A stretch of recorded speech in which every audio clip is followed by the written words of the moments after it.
राज्यात आज काय घडलं पाहूयात फक्त 90 सेकंदात। अजितदादांनी सांगितलेल्या 3 महत्त्वपूर्ण निर्णयांवर मंत्रिमंडळाच्या बैठकीत शिक्कामोर्तब। देवेंद्र फडणवीसांचा मोठा निर्णय। सुनेत्रा पवार यांनी उपमुख्यमंत्री पदासह इतर खात्यांचा पदभार स्वीकारला। बाबांच्या खुर्चीवर आई बसताच पार्थ पवारांनी हुंका आवरला आणि शेवटी अश्रूचा बाण फुटला। सुप्रिया सुळे यांच्या लेकीचे लग्न ठरलं। रेवती सुळे होणार नागपूरची सून। सुळेंचे होणारे जावई सारंग लखानींची प्रचंड चर्चा। चंद्रपुरात ठाकरेंच्या शिवसेनेमुळे भाजपाचा महापौर। देवाभाऊंनी एका वाक्यात विषय संपवून टाकला। म्हणाले, चंद्रपूरच्या महापौरांना माझ्या शुभेच्छा।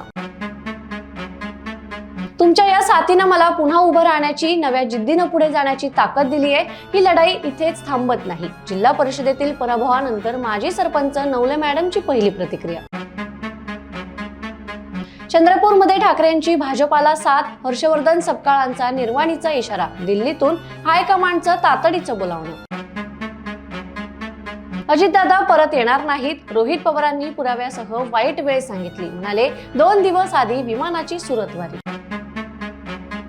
राष्ट्रवादी शिवसेनेला सातारा जिल्हा परिषदेत सत्ता स्थापनेची संधी। भाजपाला अंतर्गत राजकारण महागात पडलं। सेना ठरणार किंगमेकर। आणि अशाच ताज्या घडामोडींसाठी बखर लाईव्हला सबस्क्राईब जरूर करा।